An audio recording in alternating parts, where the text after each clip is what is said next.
important to remember not to use the kind of language we normally use in private. Is that especially for me, Mark? Thank you. We don't know Oh each other no, that no, well, not but I for you, could not see for you, that. not for you. No, just the public. We have an interesting class. So as a very non-PC class, I think you'd find us. So I think we're now live. So good afternoon, good evening, good morning, good night from wherever you're tuning in from. Great pleasure to welcome you to this latest in our series of RNCM online Q&A and masterclasses. My name is Mark Heron. I'm here with my colleague Clark Rondell. We teach conducting at the RNCM, and it's a huge pleasure to be able to welcome Marin Alsop to join us for today's session. We've had quite an exciting and innovative and varied program of events over the last 3 months, and it's really great that we're able to share this session with all of you watching. Marin, I'm sure needs very little introduction, but I'll give her one anyway. One of the most recognizable and well-known conductors working today. She's been the music director in Baltimore for I think about 15 years now, currently in her second season as chief conductor of the Vienna Radio Symphony Orchestra, also has music director positions at the Ravienna Festival in Chicago and in Sao Paulo in Brazil, and here in the UK, long relationships with the London Symphony Orchestra and the London Philharmonic Orchestra, former chief conductor of the Bournemouth Symphony Orchestra, and famously the first female conductor to conduct at the last night of the proms. So that's a bit of a mouthful, but we got that out of the way. And Marin is also very, very committed and dedicated to education work. Particularly in 2002, she formed the Tachy Concordia Foundation, which aims to promote and nurture female conductors. And that's really one of the reasons why we decided to invite Marin to participate in this session with us. One of our recent graduates, Chloe van Soeterstede, is a current fellow of the foundation, and Rebecca Tong, one of our current students, who you'll see and hear from later, is one of the award holders. So it's great to be able to build on that link. The way that the session will work is we have some questions lined up from our students, our conducting students who are in this Zoom call. They'll jump in and ask those for a little while, and then after that we'll take questions from the general public. Please post on Facebook or YouTube. You can also send an email to digital@rncm.ac.uk, and we'll try and get through as many of those as possible. I think, seeing as my colleague Clark is also American, he's probably the best person to ask the first question. So hand over to Clark and to kick us off. Thanks, Mark. Very, very well done. And most of all, I echo Mark's sentiments. Thank you, Marin, so much for your time. Both last week, the public may not know that we did this masterclass and you talked at even greater length to the students. And we're also grateful for your time and for everything you give to the profession, not just us, but my pleasure. Thank you. My question arises from one thing you said, one of the many great things you said last week in your class, which was that from the conductor's point of view, it's important to be more than just clear. And I think for those young conductors listening, not just from the class, there'll be a lot of conductors around the world listening to this class. Perhaps you could just articulate that. Mark and I talk about that a lot in our class. Of course, we need to be clear, but we need to be more than just clear. And I'd love to hear how you articulate that. Yeah, I mean, it's so interesting how we define clarity, right? What is our major objective as conductors? It's to convey musical intention. And clarity is not the end, it's just a means to convey that narrative, that story. So to sacrifice the narrative for the sake of clarity never works for me. I mean, I don't think it works for the musicians, and certainly doesn't work for the composer. So what I mean by that is, once, I don't think that should inhibit us from trying to be super clear. I really love a clean, clear technique, nothing like it. But maybe that's the starting point. And then really try to assess our gestures to ensure that they're about the music. If you find a half note, why do you have to conduct through the half note? I mean, it might be clear, but it's not conveying the the integrity of the music. So, I think it's a fine line to find, because our responsibility is, after the composer, I think, is next to the musicians to assist them and enable them. So you have to find that balance. But I would say that for me, clarity is important, but it's certainly not the end goal. Yeah, brilliant. Absolutely. We need to be so inspiring as well. Yeah, absolutely inspiring. I mean, I was just speaking really about the gestural language that, and hopefully also when we speak to the orchestra, we can be compelling and inspiring. Thank you. Great, thank you. Good question to start off with. So let me now bring in Anna Hartman, who's one of our final year Masters Conducting students. Welcome, Anna. Hi, Marin. Hi, Anna. Good to see you again. Yeah, you too. Yeah. So my question is about we talked a little bit about it in the masterclass, and it's about this to compel your intentions or your musical intentions, and if you have any specific advice for female conductors, and specifically in how to just convey that compelling power that we need to have, and if you have some thoughts about why maybe it's physically different for us, and yeah. Sure. Thanks for that question. Good. I think that I'd love to live in a world where, or I'd like to imagine a world. Let's put it that way, where there are no societal differences between men, women, people of color, people of, that we're all just exactly the same. And when we see someone, we just think person. But sadly, we don't live in that world yet. Maybe we're witnessing the start of getting to that place. Did you see what happened in Switzerland today? I just want to mention that all the women at 3:24 p.m. went out in the street and screamed for 1 minute in protest to their workday that starts, their free workday that starts then. I thought it was awesome. But I think, as our goal is to enable every gesture to be about the music. So I think we all, whether you're male or female, we all have to analyze our gesture and dispassionately and objectively determine whether it's conveying the music or it has other sort of characteristics. So let me give you a few examples. I think for women in particular, because society has the impression that we're weaker, let's put it that way. We're less strong. How's that? Because society has that archetypal image of women. I find that that's the hardest thing to convey, this strength.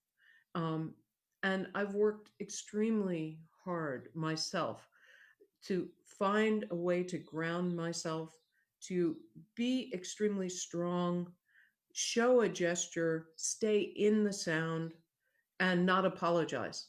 Also, all of these kinds of things. But I would say that generally, as women, we have to look at our gesture from the perspective of, number one, is it conveying the musical intent? But also, how is it going to be perceived? Because sadly, we're not perceived in the same way as men. I mean, I think it's just a fact. It's not, it's not, I don't come to this with an opinion, although I would like it to be not exist. But I think that it's just a fact. So in order to really almost degenderize one's gesture, I think it requires even more effort for women than it does for men. But I would say the same thing to men, that they too should try to degenderize their gestures, so that it becomes about the music and only about the music. But I would say the number one thing that I've had to work on, and I think that many of the young conductors that I've worked with who are women, is this display of power, because I'm not sure that comes as naturally to us. I mean, of course, these are gross generalizations, and many of my male students also have issues with power, conveying that power. So it's not singular to women, but I just think it's because of the way society interprets the different gender roles.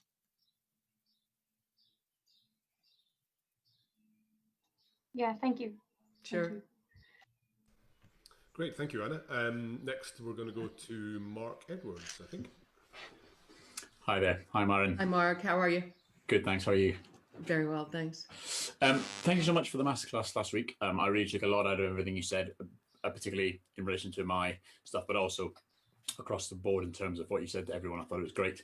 I wanted to ask about one idea you suggested, or sort of how you believe that, conductors really should not just be obviously learning the score, but practicing the physical gesture outside of the rehearsal time. I thought that was a great point about sort of refining the gesture to be very precise, like a violinist would do, or a singer would with their muscles, and you've got to train that.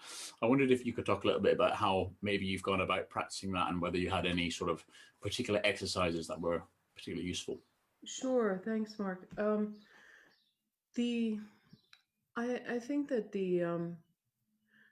again, I'm always trying to go against what seems habitual or stereotypic. So we as I think we as human beings, we tend to do everything in unison, right? At least by these binary moves. So, I mean, although when you walk, you do, you move your arms with your opposite leg, but it's not something that comes naturally to us. Doing something with my right hand while I'm doing a completely different task with my left hand is not something that's natural, or vice versa. And so I believe that this kind of dual activity, multitasking, if you will, in a way, has to be practiced. Otherwise, it just doesn't come naturally. I mean, I can't tell you how long I practiced to be able to make a 4-bar crescendo just with my left hand without beating in it, and something that is convincing. And that's where I would start. So that if you take the opening of Leonora or Egmont, anything that starts with this kind of chord, to really capture that long note, get the sound, create the diminuendo, this idea, and then go with your metronome. I mean, this is what I do, and practice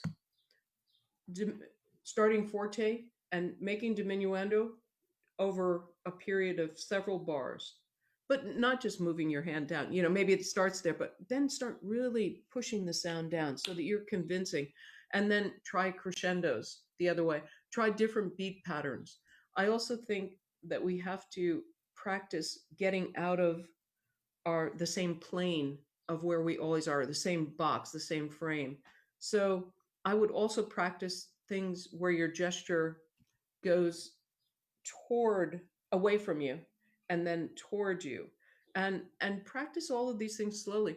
As a violinist, I would never have dreamt of just sitting down and playing something up to tempo, especially a hard passage.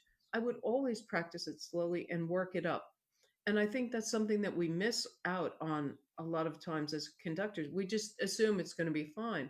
But, if you really practice something very, very slowly and gradually work it up, a couple ticks every time, you have so much more control over it. But I would say the first thing is about experimenting with how I can create independence within my body.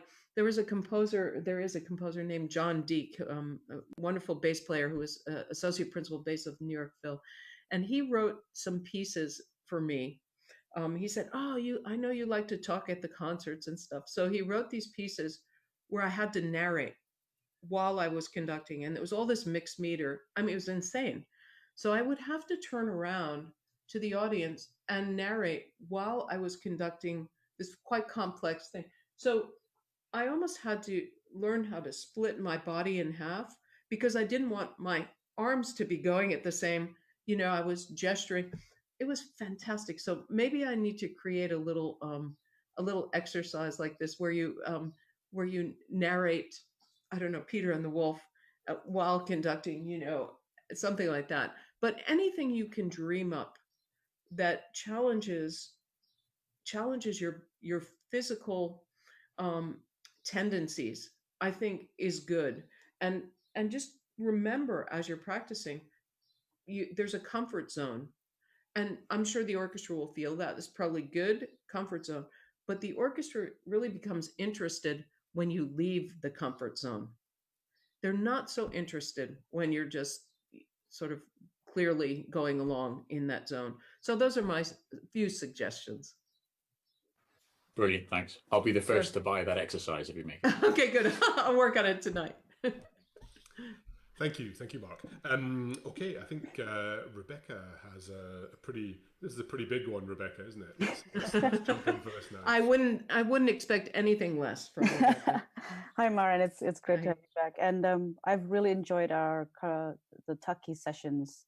Oh, good. Really, really do, and I think it would be also good to ask you these questions here in this Q&A. Is your thoughts about this post-COVID challenges for the orchestras, especially programming and the management style, because we talk so much about how some of the ancient things that we have been doing might have to change. Could you please share some things about that? Yeah, of course, a big question. Good question. I think that from my personal experience, I have been through a lot of crises in our industry, in the music field. And I have to say that every crisis comes opportunity.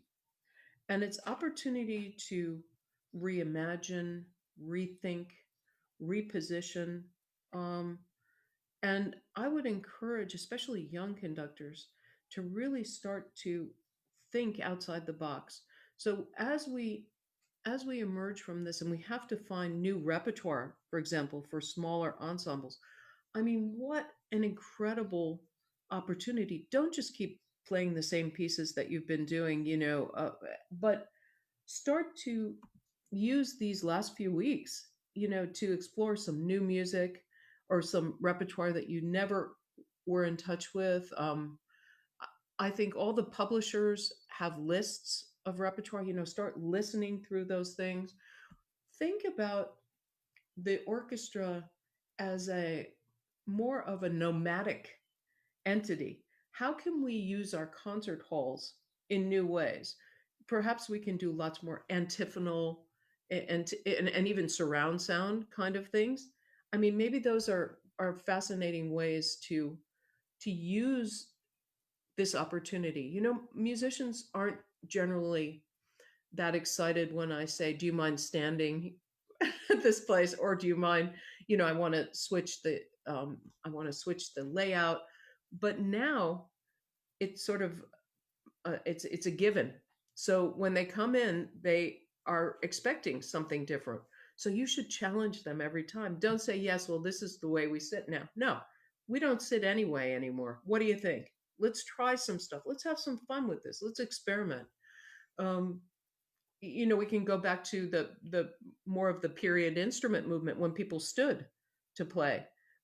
We can, I don't know, I just think there are a lot of opportunities in terms of literally our repertoire, our setup. Also, what about our interaction with the audience? Even if it's just a few members of the audience, why can't they become part of the performance? How about even in creating a beautiful pattern in the hall?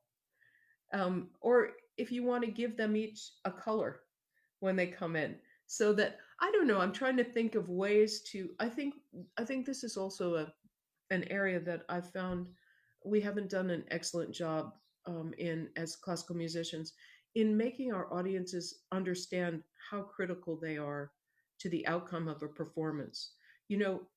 I love to tell my audience when I have the chance that because you came tonight, this performance is different because of the way you're breathing, because of the way you're listening, because of your energy. That changed our performance tonight. And we don't celebrate that enough. So maybe this is a moment where we could also become more participatory with our audiences and our listeners. And I mean, for me, there'll be a lot of digital work, probably online experiences. How can you make those exciting? I I'm not sure that I would be if I weren't a musician, would I really want to go and just listen to a concert in the exact same way it was done before, except smaller online? I mean, can't we change that up now? Can't we add um, some backstage moments, or can't we loosen it up to allow more access? So those are the things that I see immediately. Thank you so much. Yeah, thanks, Rebecca. Great, thank you, Rebecca. On, I think now to Tom, sporting. Hi, Marin. Pink shirt. Hi, Tom. How are you? Good Very to good, see you. thank you. Yeah. Thanks again for last week. It was pretty phenomenal. Just want to speak about the way that you approach your study when it comes to, especially new works potentially, or works you haven't picked up for quite a while. How do you layer your study? Do you listen to recordings? Do you make sure you got the right editions and all that sort of thing? Sure, Tom. I think it depends a little bit on the piece. If it's a piece that has never been performed, I do a lot of premieres and a lot of new music. So that's a bit of a different process from going to do a Strauss tone poem I've never done, or reviewing a piece I haven't done in a few years. So let me speak to each one. I mean, the basic process I think is the same, which is that I like to, maybe it's just me, but I like to kind of carry the score around with me for a little while, a few days, and just look through it. Not intention, not pressure. This is, of course, when I have time, ideally, but just kind of become familiar with the way it looks, the language, the gesture of the composer. And then I'm a big proponent of doing a lot of different analyses, particularly with a standard repertoire piece. So, of course, a harmonic, no doubt, but I like to do melodic analyses. And also, the one that is my favorite is the dynamic analysis, so that I know where the loudest point, the softest point, where the sort of midway is, where I want to. And all of these analyses, every time I do a different type of analysis, it sort of adds another layer to what's going on. And then at that point, I start to mark the score for, the phrases, the arrival points, the cues I want to give, the certain things. And it's not until then that I start to really sort of shape a vision of the piece. If the piece has been recorded, sure, I'll listen to recordings, but I'm not a huge audiophile. So I don't, I'm good on YouTube. I just listen to, if I want to catch something. With contemporary pieces, I think it's so fantastic because you don't have the same helper tools as you do.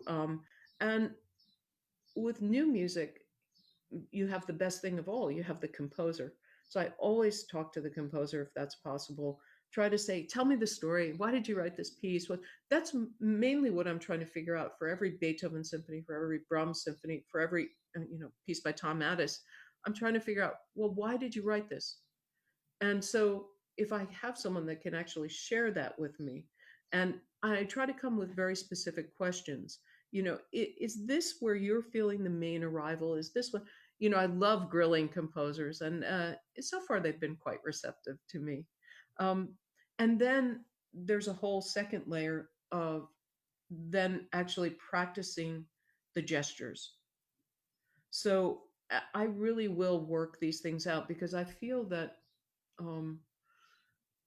I know that gesture and gesture determination in terms of themes, in terms of even harmonies, in terms of keys, is really critical. We can affect the orchestra. We can affect the kind of sound they're going to play. We can affect the rhythm, the inner rhythm they're going to feel. We can help enable them to feel the arrivals, the architecture. But if we just conducting at 4, I mean, why bother? So it has to all be planned out. And especially as a young conductor, I did a lots and lots of very, very slow, in-depth work technically. But I think what happens is often conductors shortchange the actual conducting practice time because we feel, oh yeah, I know that score now. I've analyzed it 5 times and I know what I'm doing. But unless you can convincingly convey that, you really haven't completed the work. And I do that for every piece. Okay, that's really interesting. I like the way you're talking to I respond to Mark's question. You're on about practice, and you're talking about practice then as well. So you've almost got this idea of what you'd like to do whilst you're conducting. But then there's that, for me, there's that listening to the ensemble at the same time and making sure that you're responding to what you're hearing as well and incorporating both. Does that just come with lots of experience or? Yeah, that's a great question and a good point. Sometimes I forget how it was at the beginning of my career that I can remember standing in front of a not even that big an orchestra and thinking, bloody heck, my ears are not working. What happened to my hearing? I have a great ear, but it's gone. Where is it? Because when the anxiety or the nervousness kicks in, sometimes that shuts down a bit. And I think being prepared is really your best defense. That's the number one defense. Be prepared. Secondly, I can absolutely assure you that it gets much better very soon. And the more you're on the podium, the more you listen. But if you haven't done your homework, it doesn't get better fast enough. And by homework, I also mean I also used to practice rehearsing, not just the technique. I actually practiced rehearsing with the orchestra because, as you can tell, I'm a little bit compulsive as a person. And I would take my stopwatch. And if I look through some of my early scores, when I use some of the old scores, I see little markings of, 7 minutes, 12 seconds, 20 minutes, 13 seconds. This is where I was planning to arrive in my rehearsal period. And I actually practice what I'm going to say to the orchestra. So, because I'm not really gifted poetically. Do you know, I could write a good textbook, but I'm not sure that would inspire musicians to do the best they could. It might inspire them to take a good test, but I try to find metaphor. I try to find some kind of analogy that just descriptive words. I mean, not too much. If it's too much, then they're really also turned off. So you have to find that balance. But how can you describe the opening of Tchaikovsky 6 so that the musicians understand what that open fifth in the basses, the drone of eternity. For me, I had to think it through. I don't just stand up and suddenly everything's poetic. And also by practicing, I mean, of course, often I didn't use any of the things I had decided at the rehearsal, but I had a plan and I had a few phrases here and there. And now that I'm working in Vienna, I'd like to rehearse in German. So I'm trying to do the same thing now in German for myself, to train myself. I might be too old, but that idea. But the other thing about practicing rehearsals is that you get to be a master of your time distribution. I have never in my entire career gone overtime. And I don't think any orchestra has ever left a rehearsal period with me feeling, we didn't get to that. Oh gosh, what's going to happen? I think everybody feels safe. We're good. I devoted enough time. I mean, occasionally you make judgment errors, but you can adapt. So I would say that this process of going from opening a new score to having a successful first rehearsal, which is the most important one to have, is a very laborious process if you do it well. But there's good news on that too. After you do this kind of process for, a good few years, it becomes second nature. And I don't have to do that anymore. I know what's going to go wrong. I know what's going to happen. Great. Thanks very much. Yeah. Great, thank you, Marin. So important, isn't it, that the orchestra feels as if they're ready for the concert?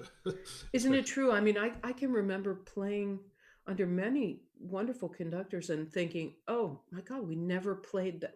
Did we play this? You turn a page and you're thinking, oh, what is going on here? And I really vowed not to ever let that happen with an orchestra I was conducting.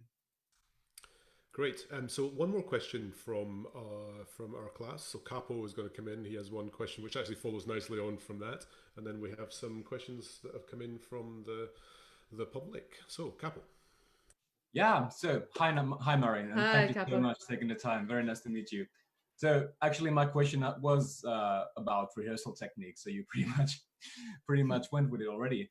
But I would also I would be interested if there are any differences how you prepare your rehearsal, plan your rehearsals if you're conducting in different orchestral cultures, say US versus the Europe? That's a great question. I think that this also was a steep learning curve for me because I grew up with US orchestras. It's a certain pace. It's it's not quite as quick as the UK orchestras, but it's quite fast. And I think the first few engagements I did in Germany didn't go very well for me because there was so much more rehearsal time that I was into a sort of pacing myself for a certain way. And then I realized, okay, I'm not someone that likes to play through things first. I feel like, look, I mean, the level of orchestra I'm playing, they don't need to play through anything. So I usually just, read the exposition and then get right to work. Or sometimes even, start by working. We play a couple notes and, okay, let's get that. But I realized then, of course, in Germany, if you have 6, 7 rehearsals, their expectation is to play more. And, this is and so, I gradually started to figure out how to adjust to the different cultural approaches because they are very different. And I would suggest as a young conductor that you try to speak to another conductor that's conducted that orchestra, or try to speak to the personnel manager if you can to find out, what's their body clock like as an orchestra, how do they do this? I think that always remember that every orchestra actually wants to work hard. They don't want to go home early. I mean, maybe now and then, but fundamentally, they want to be worked. They want to learn. They want to contribute, and they want you to challenge them. So come prepared to do that, whether it's in 4 rehearsals, 2 rehearsals, or 6 rehearsals. And we have to adjust our approach. I'm trying to think of, when I work in Japan, it's also a completely different. I can just think of the difference between conducting a Japanese orchestra and an Italian orchestra. When you stop with the Japanese orchestra, I could hear myself breathing. There was not a sound, it was so quiet, and they all had scores. They were all came prepared.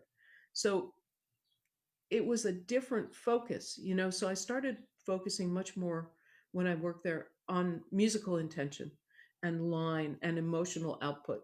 And, in Italy, when I stopped, it took at least 2 minutes to even be able to hear myself, and it's nothing about us. It's just a culture, and trying to adapt within that. And so it's fascinating. I find it very, very interesting, but it's a great question because I do have to change. Great, brilliant. So, question from Florence, and she asks that how do you deal with orchestras who play habitually behind the stick? Is this something you can live with, or do you expect the downbeat to happen on your downbeat? Something we touched on last week, wasn't it? Yeah, right. So I would say that if I'm the chief conductor, then I really will start to insist strongly on playing with my beat, at least for the majority of repertoire. I want where the orchestra to play to be a choice and to have responsibility. I want to be accountable. And if they play late, I can't really be accountable for what's going to happen. So I will train my orchestras and work with them on that.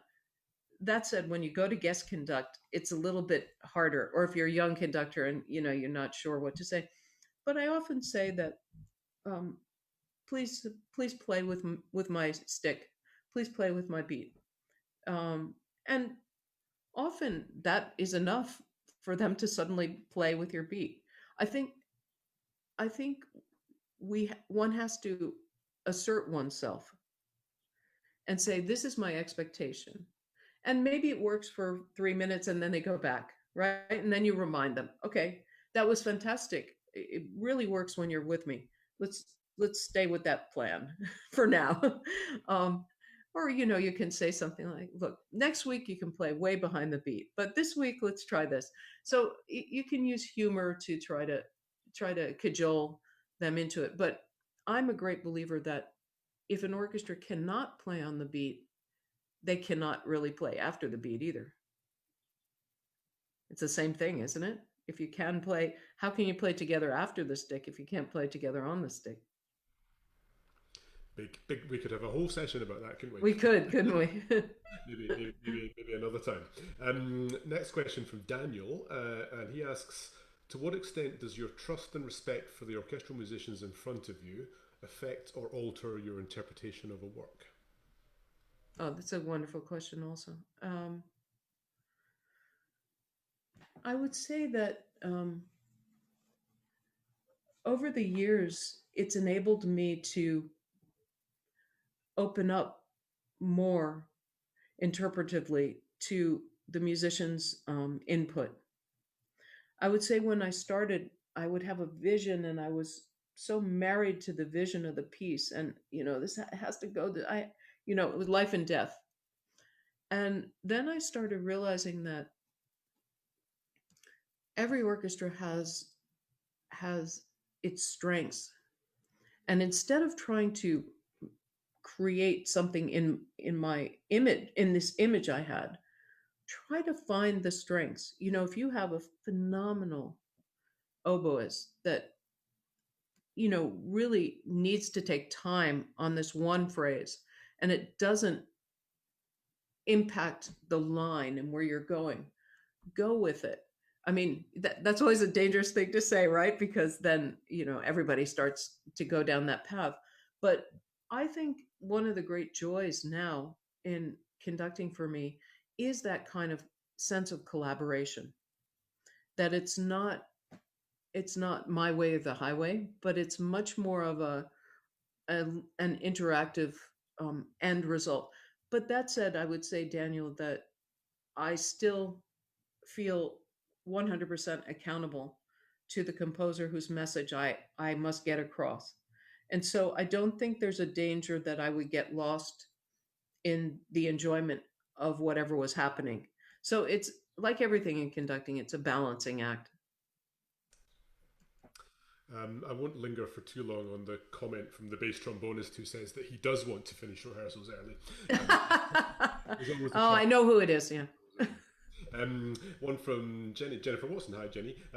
So Jenny is a composer who does a little bit of conducting, often conducting her own music or workshops with other composers. So not someone who's doing it full time. Do you have any particular tips for garnering confidence from players and creating a good rapport in a very short space of time in that kind of situation? Oh, okay. Say the beginning. You cut out a little bit. Say the question one more time. This is from yeah, I got that part. Yeah. So, do you have any tips for how to get confidence from the players and creating a good rapport with them in a short space of time in the beginning of a session? Yeah, of course. This is the sort of the $1,000,000 question, really. How do you create the right atmosphere? But I think it's very, very important to always, every time you step on the podium, to remember that this is an incredible gift and that you love doing this. And these musicians are they have the same feeling. I think that for me, remembering that it's not about me, it's about the experience. It's about joy. It's about connection. I think when we get stuck in our heads about, oh, I didn't do that well, or this didn't, then it starts to impact the experience. Keep your eye higher. Keep your sights on something much more important, which is that if you can create moments of joy with what you're doing, everyone around you will want to be there. If it feels negative, if it feels insecure, it's not interesting. Try to stay in the celebratory mode. I'm always thinking as I'm walking to the podium, really, how lucky am I? And I'm telling you, when you have that attitude, it's amazing how everybody comes on board, because everybody is lucky. Such a privilege, isn't it, to stand there? It sure is. We are very fortunate. So from Sarah asks, how can we ensure that more music by female composers will be programmed? You program it. There you go. There. I mean, I don't think it's too difficult. I mean, find a couple composers that happen to be women that you feel passionately about and can champion. That's my view. I have a few composers, female composers, contemporary male composers, people of color, that I feel, okay, I could go to the wall for this piece. I mean, I have to feel invested, that I could sell this piece to anyone, that I could convey the message to any orchestra. And for me, I found so far, a real strong handful of those composers, and I try to program them everywhere I go. So I think it's our responsibility as conductors to just keep programming in this way.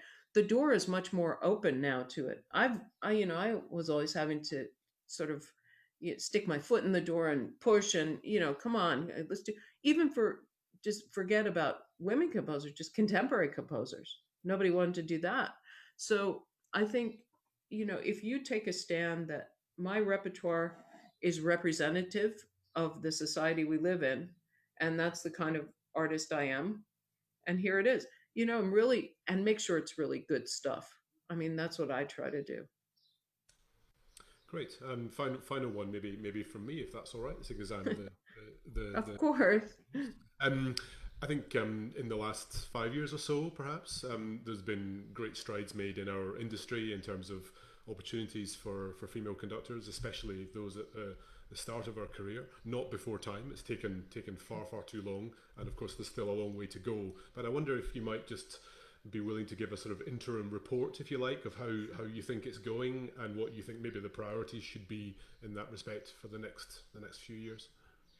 Sure. Well, I'm extremely encouraged. Of course, the last 5 years, I think, have seen an enormous change. I would say it's been a complete revolution, actually. For 10 years, 20 years, 30 years, almost 40 years, I was thinking, okay, what's going on here? Why aren't there more women? And every journalist would ask me this question. And I think, well, why are you asking me this question? You need to ask the men why there aren't more women on the podiums. But I've seen such a huge shift in the past 5 years. Maybe it wasn't intentional. Maybe it became a requirement for many institutions to try to look at the gender disparity and look at equity. And it was, I think, thanks to the Me Too movement, I'm of two minds about it, because I feel like, these talented women have existed over the last decade. And there were so many women that didn't get an opportunity. And why not? Because you wouldn't let them. So I'm always a little bit suspicious, might be too strong, but I want to ensure that this is not just a trend and not just a reaction to something that's required, but instead that it's intentional and it's not just a project, it's part of the mission, and that we see it continue. So I feel in some ways that I want to be even more vigilant. The greatest joy I have is when some of my young women conductors from the Taki Fellowship say, well, I don't want to be known as a woman conductor. And I think, okay, things have really come a long way then. If you have the luxury of not having to react to that, that is fantastic. That means that we're really making progress. But I do want to say that, we as women, we need to keep pressing for this to continue. And I would say that for everyone, we need to all band together. I'm so encouraged these days by what I see around me, especially from young people who are demanding equality and demanding fairness in our society. I think if we continue on this path of, peaceful demanding, we will arrive at a great place. Great, fantastic! What a good way to finish. And thank you so much for being willing to speak. Oh, my pleasure. My pleasure. It was great to work with all of your students too. Terrific class. Well done. Bravo. Thank you so much. Apologies to everybody out there whose questions we didn't manage to get to, but time was against us. Maybe we'll be able to do this again sometime. So please do stay online to watch the film of the masterclass. And thank you so much to Marin from all of us. Pleasure. Thanks, everybody. Tremendous, Marin. Thanks, Mark. Thank you so much. Absolutely. Thanks, bye.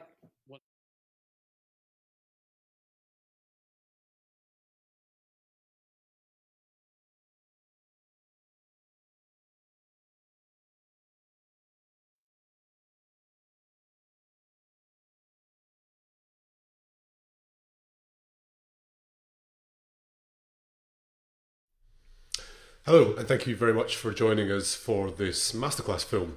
As you can probably imagine, teaching conducting during a period of lockdown when orchestras are not allowed to be together is something of a challenge. However, at the RNCM, we've been very fortunate that a very long list of extremely eminent conductors, including, of course, Marin Alsop, who you're going to watch now, Sir Mark Elder, Omer Mirvelber, Simone Young, Ed Gardner, Mark Wigglesworth, Mark Shanahan, Duncan Ward, and several others have all very generously given their time to do really quite a wide variety of different online sessions for our conducting students. So the format of this session with Marin is that we utilised some pre-recorded videos. These are all videos that were made prior to the middle of March. Video is a very important tool in teaching conducting. As you can imagine, if you're playing the violin or the trumpet or the piano, you can immediately hear yourself. and also your colleagues around you can also hear you. With conducting, we're giving visual signals which are then responded to by the musicians with their playing. So it can be difficult in the moment to analyse how effective you're being, and so analysing video recordings after the event, after a rehearsal or a concert, is a very important part of our teaching. So what we did was we asked the students who are participating in the masterclass to select around about 15 minutes worth of video that they would like to get some feedback on from Marin. We sent those to Marin in advance, she watched them, and then last week we all met on Zoom for a session, and Marin gave some feedback, talked a little bit with each student, and made also some really fantastic general points which were of benefit to the whole class. So hopefully that gives you a little bit of context about how this actually panned out and what you're about to see. We chose 5 students. Our conducting programs are, we have a master's program, a 2-year master's degree, and we have a junior fellowship in conducting, which is a sort of beyond studying, in between staff student type position. So we wanted to try and be quite representative of all of that. So we've chosen 5 students. The first 2 are both in the second and final year of their master's degree. Mark Edwards from Scotland and Anna Hartman from Norway. Then we have our current final year junior fellow, Rebecca Tong from Indonesia, and then 2 first year master students, Robin Wallington from England and CJ Wu from Taiwan.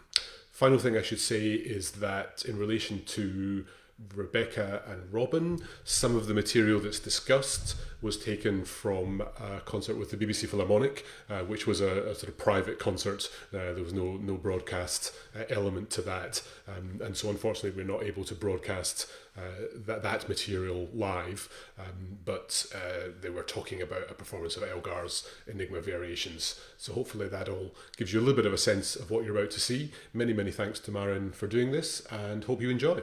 Thank you.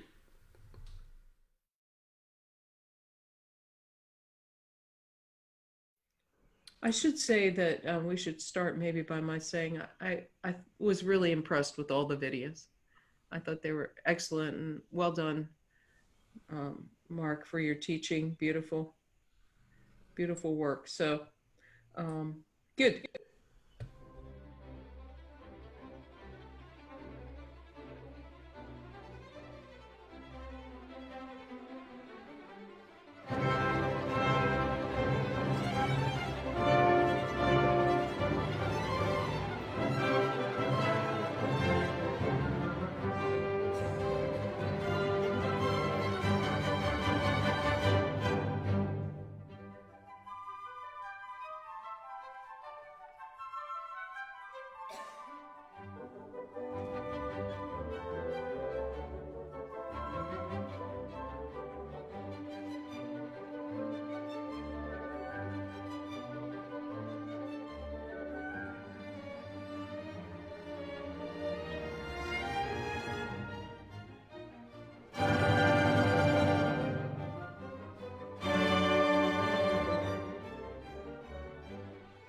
So should we stop there?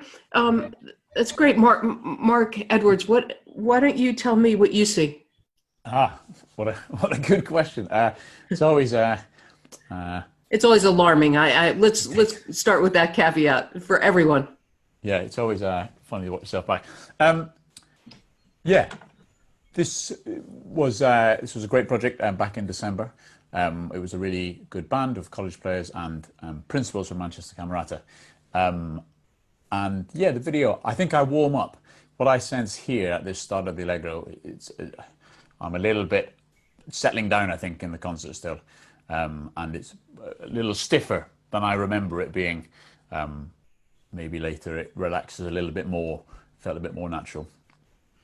Yeah, I mean, the thing I want to say is that it's clear how musical you are, and the phrasing and all of that comes through well to me. In terms of technical things, it seems to me that you never want to move from your established box.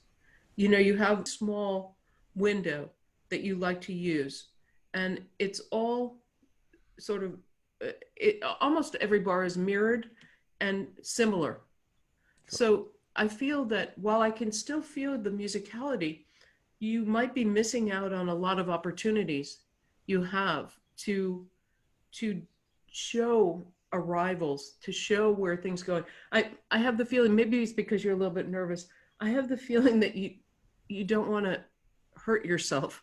Do you know what I mean? Like, I mean, look, you don't want to go too crazy in this repertoire, but I have the feeling that maybe you don't want to exert yourself. And I think for musicians, they always want to feel that the conductor is exerting him or herself to some degree. Does that resonate with you a little bit, Mark? Yeah, totally. I mean, I think in terms of body language, I noticed watching that back that everything was, from a technical point of view, it's fairly neat in a window, but actually there's a lot more. I guess you're more vulnerable when you're here, and that's a good thing. So I think, I use quite a small space here, and actually exploring these levels could find a lot more sound. Yeah, I think you could have a much broader dynamic range that way. And the thing I would also suggest is experiment with the planes, plane, the planes of where you choose to place your beat, so that you could really, I mean, maybe not so exaggerated, but sometimes for the winds, when the register is high, you could get up to that level. And also for the basses, you could get lower. It just feels to me that the thing about that I like is that it has a lightness of being, which is great. And it all looks like upbeats, which I really feel this piece is. So for me, that's great, but it does all look the same. And I think we have to be very conscious that the orchestra, after 5 minutes, certainly after 10 minutes of a similar action in front of them, they no longer track it. Yeah. Because it doesn't have enough meaning for them. So I don't know, should we go on and try to, was there one other piece? I'm trying to. Yeah, there's two more. But were they both contemporary works? Wait, I'm trying to. Yes, there was a brand new work by a composer, and then there was a Jennifer Higdon piece.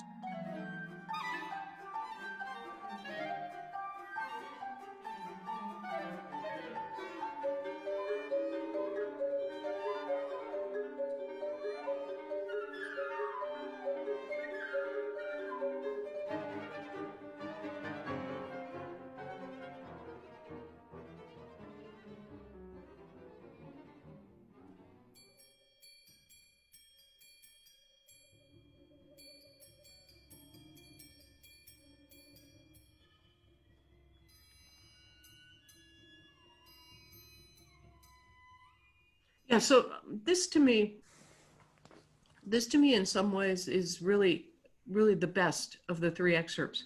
Okay. Because I feel that, well, I feel the rhythm happening, in your body. That seems like something you're super comfortable with. I don't know what was your choice? What led you to the choice to not use a baton in this? I think mostly because it was a 6-player piece, and I did consider it because sometimes it can be useful. I think Stravinsky Octet, when I did that, I know it's 8 players obviously, but I used the baton for that, and I found it useful. I think this time it feels an easier access to the music. It almost feels like more comfortable shaping some of the colors, because it really, that piece in particular is chamber music, but the conductor can be useful to guide that one voice. Yeah, I certainly see your point, and I think maybe for those reasons, that decision I would agree with. I just often see people, as soon as they do contemporary music, they stop using a baton, and I don't understand this thought process at all. I mean, the musicians actually need clarity in contemporary music much more so than they need in Berlioz. So. But the thing I like about it is that you seem to be part of the chamber ensemble. You know what I mean? You're not inserting yourself too much, but you're not unwilling to gather. Let's just watch a little more.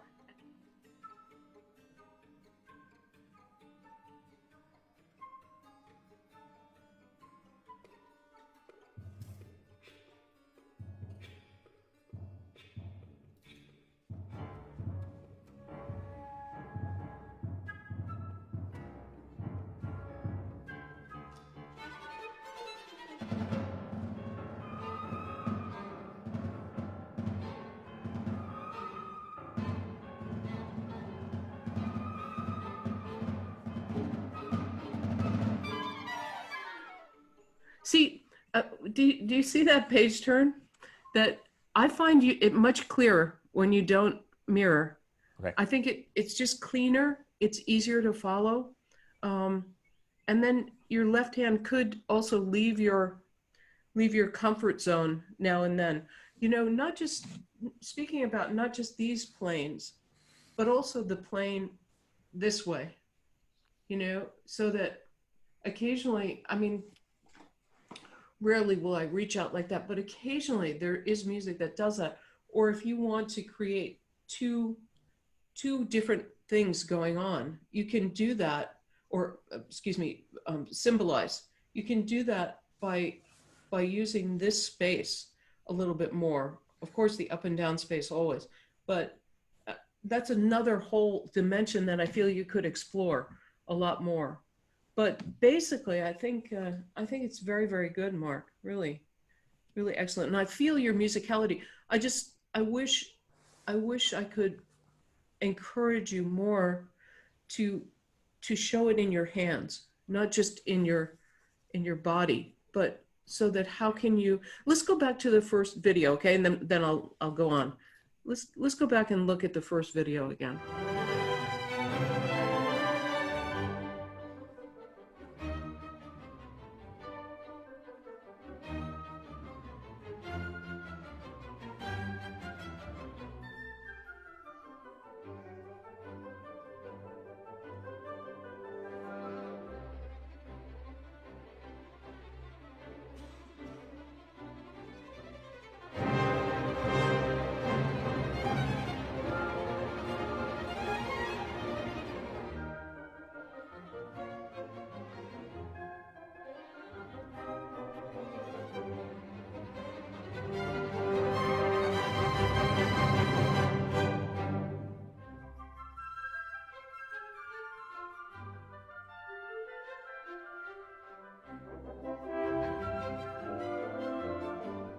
You, right? Because you didn't help them enough. This is where I'm talking about, so that, you know, when you have the flutes, you get a certain, especially when there's a bunch of them, and the horns, you really need some help. So I feel that people are playing, but not playing from what you're showing them in those instances. Okay? Yeah. All right. Good job. Thank you so much. They're really great. They're great points. So thank you. That's really sure. Well done. Bravo. Hi. Hi, Anna. How are you? Hi. I'm good, thanks. How are you? Good, thank you.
Good. So I'll do the same thing, Anna. What do you see?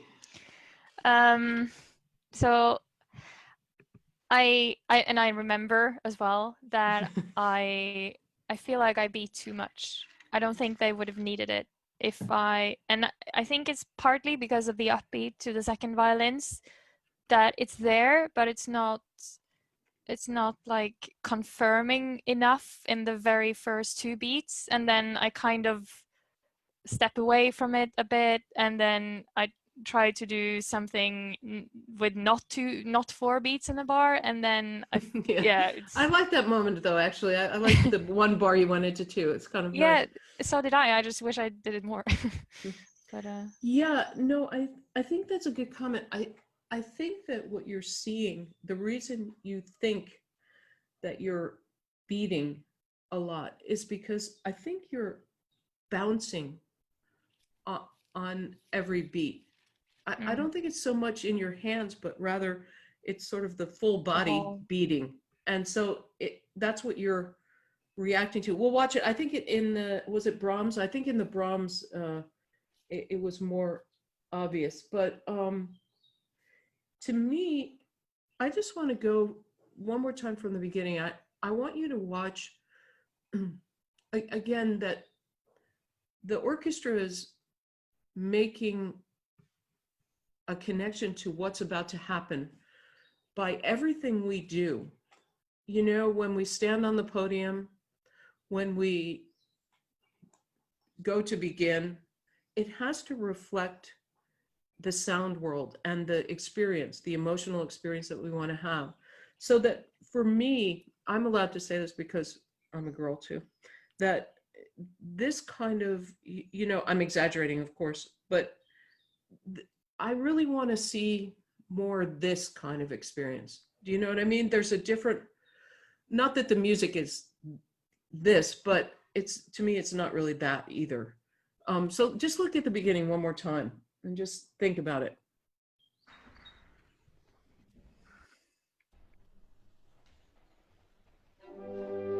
Now watch your knees. Did you see the bouncing? Yeah. Yeah, it's always there. Yeah. So stop. Let's stop for a second. So something that you could do is, I think if you can ground yourself, that's going to give a whole sense of calm to so you don't feel that you're doing so many beats. But couldn't you take something, bum, bum, bum, beam, ba, da, dee. So you use your space to move forward, to show where the phrase arrives, something like that, instead of always in the same place. That also gives a sense of constant beating. Do you know what I mean? But if you move your bum, bum, bum, beam, bee, da, dee, so you use this space a little bit more, that kind of thing. You know, I feel all your musicality, which I think is really very, very strong. I wrote down also about connecting with the winds. What's your instrument, Anna? I'm a trumpet player, actually. You are? Okay. So I felt that it could be more connected to the woodwinds. I'm not sure exactly why. Maybe it's you're nervous at the start of these things too. Yeah, well, I don't know. I was just very focused on the second violins. But yeah, no, probably. That's nice. They got a lot of attention that day. So should we go to, I think there was Tchaikovsky also, right? Yes. Do you want to have a look at that?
I really like this.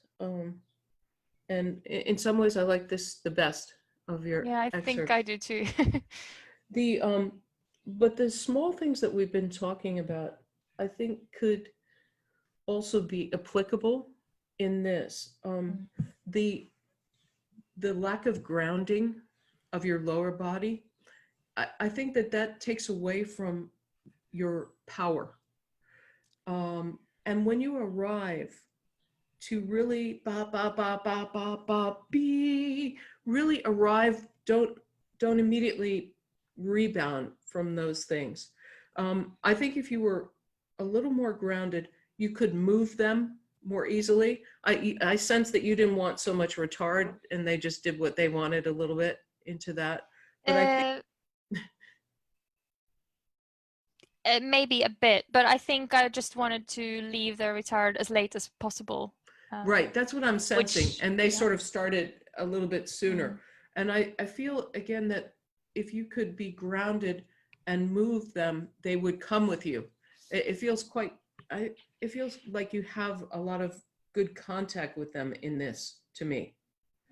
So I like this the best of all the excerpts. So. Thank you. Yeah, very good. No, I mean, they're good. Anna, I would say, especially as women on the podium, we really have to be conscious of power and grounding, because the way society looks at us is immediately less powerful. I mean, it's nothing we've done, and it's nothing the men have done either. It's just the way the world has been. Maybe it'll change now that you're all in charge. But, you know, to start that Brahms, I think this is 8 bars that could become a real key to your success. You know, if you work on power,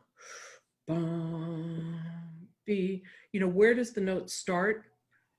What is the sound? Is there any direction within it? You know what I mean? Really work on those things. I think that'll give you a whole side that you could really explore. Okay? Yeah, thank you. Yeah, sure. Good. Good advice. Good job. Thank you very Excellent. much. Disclaimer, we know each other a little bit, so right? Did you? Should I say that, Rebecca? Yes. So Rebecca's conducting, I know a bit. I think it's beautiful, Rebecca. It's good. Yeah. You see what I'm saying about maybe exactly. not every beat having a more lines. Yeah, so that at some point you really start just sticking in the sound and taking it somewhere. Right. Because as soon as we do that, it creates those waves in the sound, right? Yeah. I know you're concerned about the tempo, but actually, I think in my experience, they were doing pretty well with it. Yeah. Good. Should we go on to the Mahler?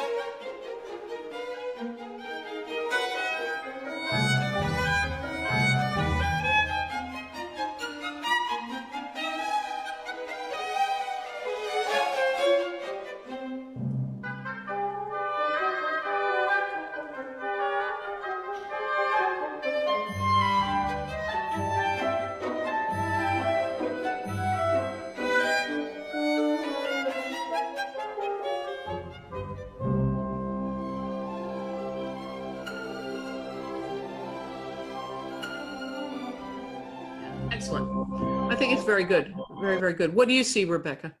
I don't trust myself enough. Sometimes I look down too much. I know the music. I just don't know why I kept doing that sometimes. I should. That's always the danger of having the score, isn't it? You know, at least if you don't have it, but I still look down when I don't have the score. It's a very strange phenomenon. So, you know, I think that this is excellent. I would just encourage you to try to find some smaller varieties within this.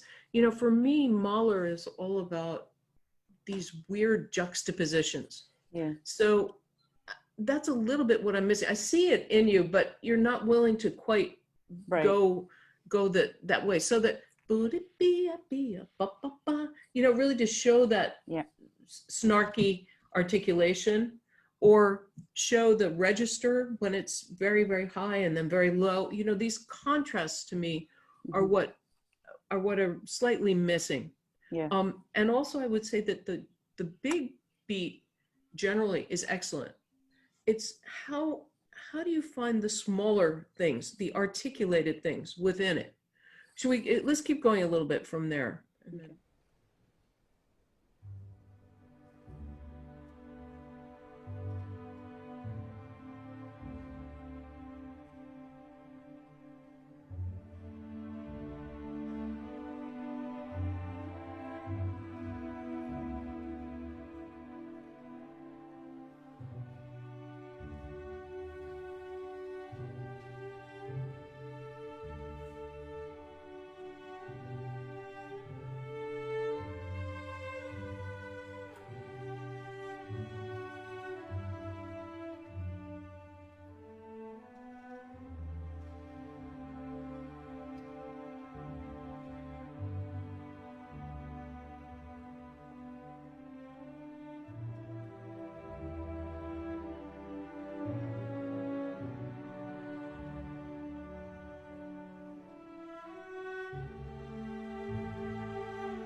what are you seeing right away at the beginning, Rebecca?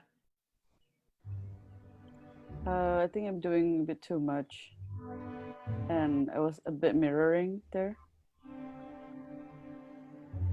Like my facial expression probably much more than I'm supposed to be doing with my hands, like you said. Yeah. So I feel like you could really be doing the Yeah. line, right?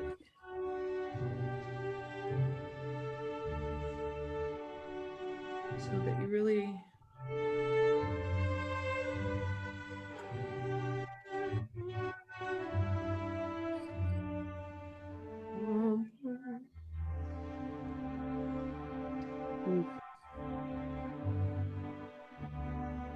So what do you think? If you're, are you doing the, I sense that you're thinking about the pizzicati in your left hand.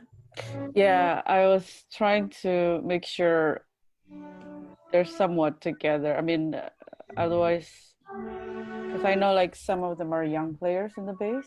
I just want to keep them in check while maintaining the lines in the cellos.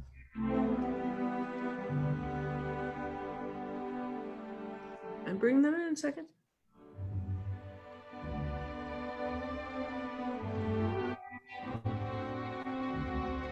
Yeah, so now for me, it's really some beautiful things in it, Rebecca. Hang on a second, Mark. So if you want to do the pizzicato with the left hand, then don't conduct in between where there's no pizzicato. Right, yeah. Right, so that you can start to really create this incredible line. And then when the new counter melody comes in the second violins, yeah. Can you, we've seen what you do now. You have to now try to find something new. Okay. You know, yeah. All these little nuances that are coming in, that's what you could start to do with your hands. So I think my biggest general comment is that the bigger beats are really excellent. I want to know what's inside. Right. And feel that more in here than necessarily in here. Right. Okay. Does that make sense to you? Yeah. Yeah. Makes sense. Thank you. How are you feeling about your, I also feel occasionally you seem a little bit high. Okay. I mean, not high. You don't have to be high. But you like seem a little high. Yeah. I mean, of course it is sort of a suspended movement anyway, but I wonder if sometimes pulling the gravity down wouldn't give you a little more focus. Maybe a bit more intimate in the sound. Yeah, yeah, that's what I'm thinking. You could experiment with it. Yep. But I think it's really good, Rebecca. Thank you. Yeah, thanks excellent. for the comment. Thank you. Sure, my pleasure. Hi, Robin. How are you? Hi. I'm good. Thanks. Thanks for doing this. Yeah, no, it's my pleasure. I hope it's helpful to everybody. That's my goal.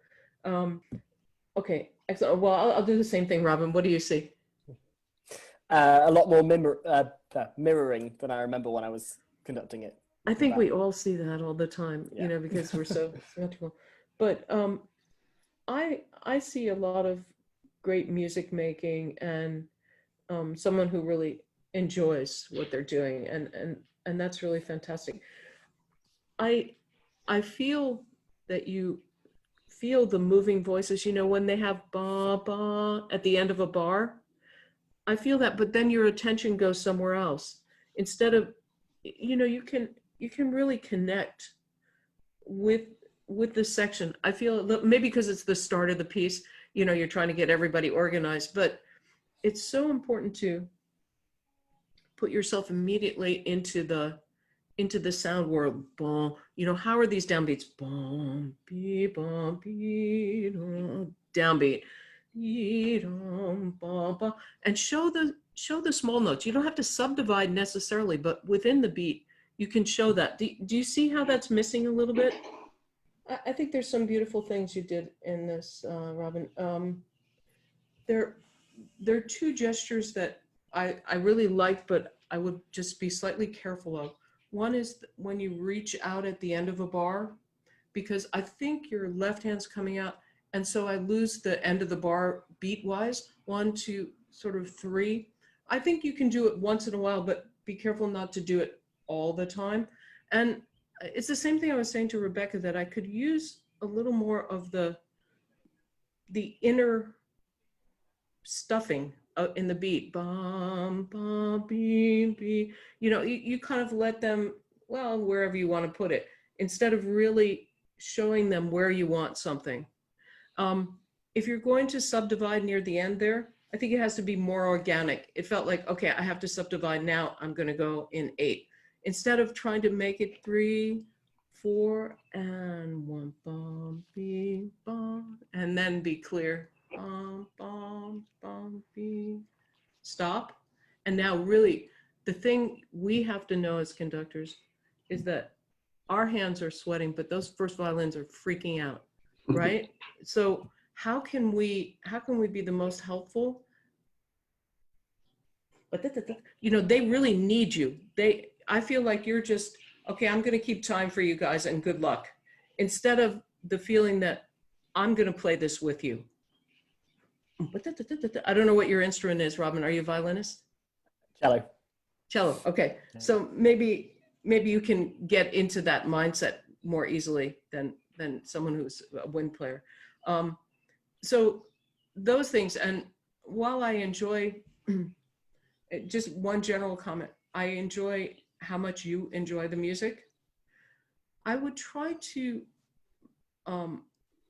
be conscious of when you smile and don't smile, because remember that everything we do is sending a message. So every time you smiled during those first couple of variations, I was thinking, oh, I wonder if he knows the oboe there. Oh, I wonder if was he happy? Oh, he was happy with that.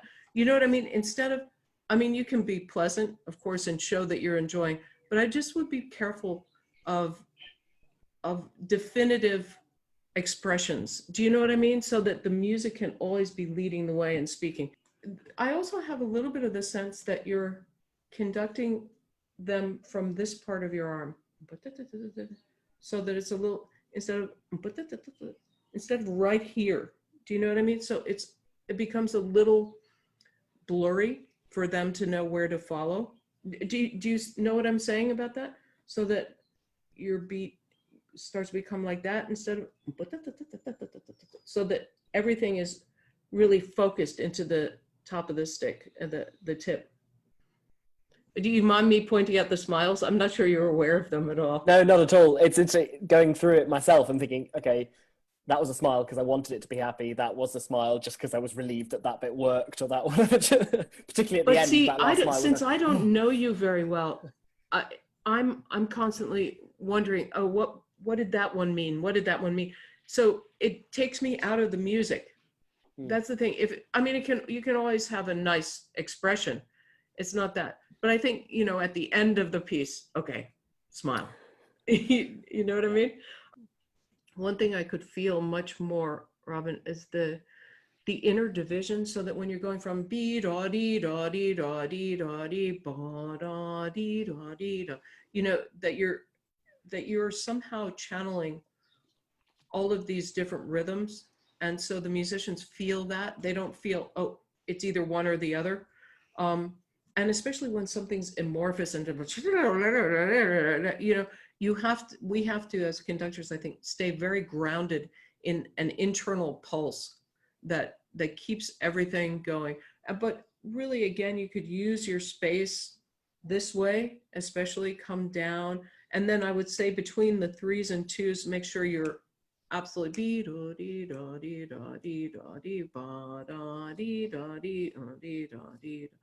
everything's, the musicians can totally rely on you like that. But it was good. I didn't see any smiling.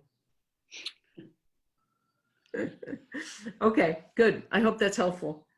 Yeah, great. Thank you. Super.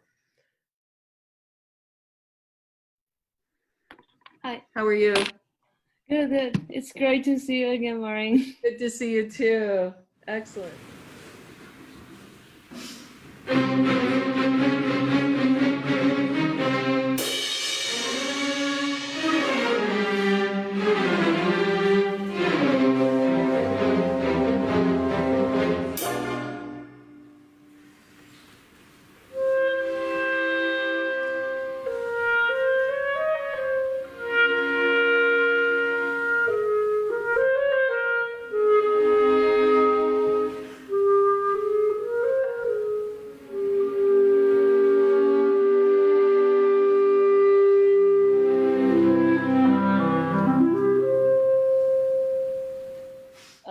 I'm super nervous. I think I just want to show something too much, and instead of connect with the sound or take the sound.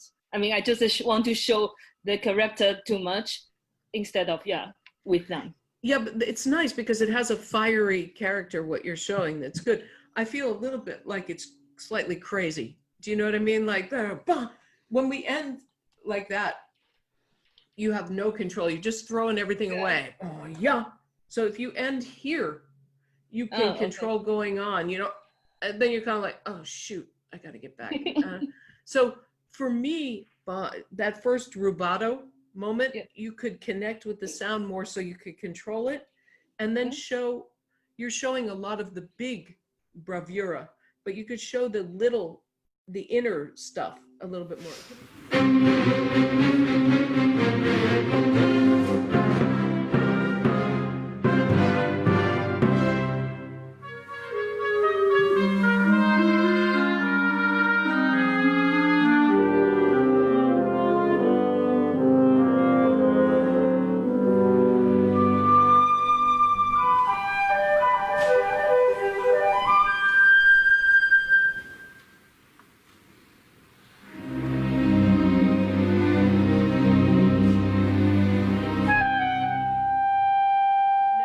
Feel a different sound world. Again, I don't know the piece, so this has to be darker, right? Richer. Yeah. And I should go to the cello side or something. Yeah, I think so too. So it could be a little more grounded.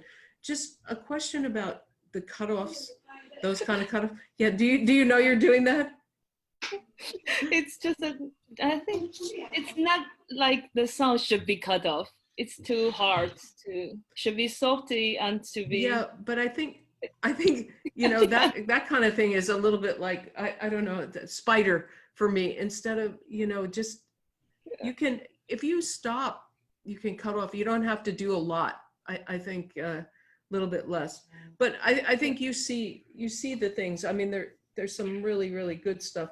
Let's go to the Brahms because maybe I can be more helpful. But I like this. It's an overture, right? The Strauss. Yeah. I really like it.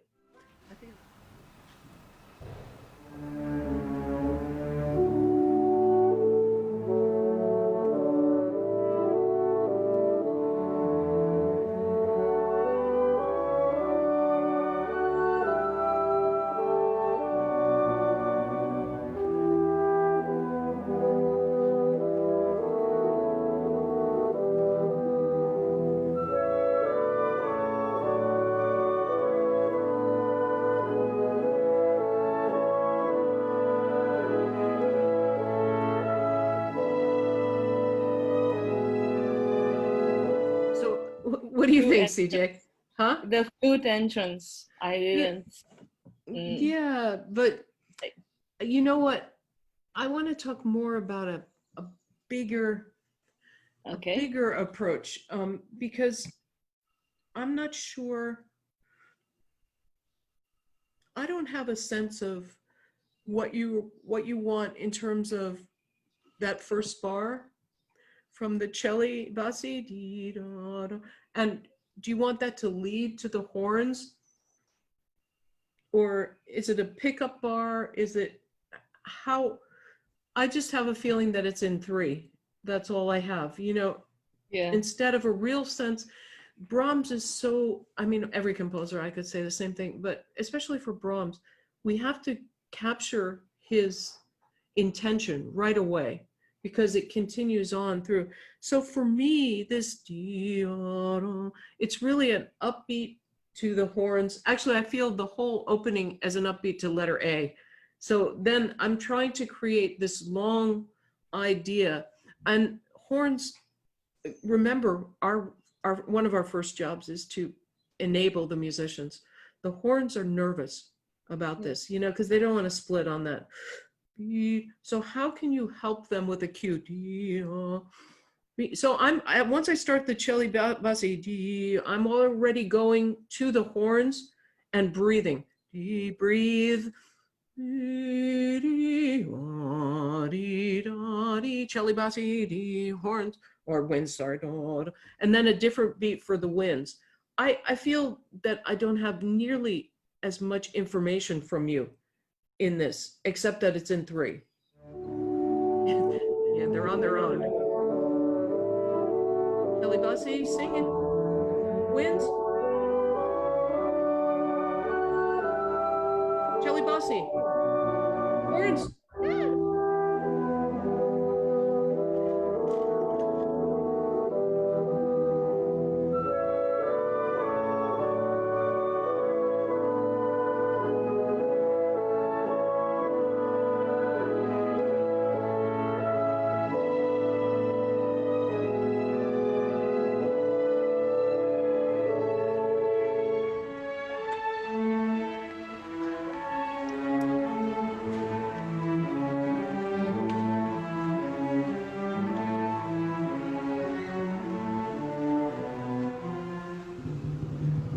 Trombones. Winds. Timpani. I want to see all this. Trombones. Clarinet.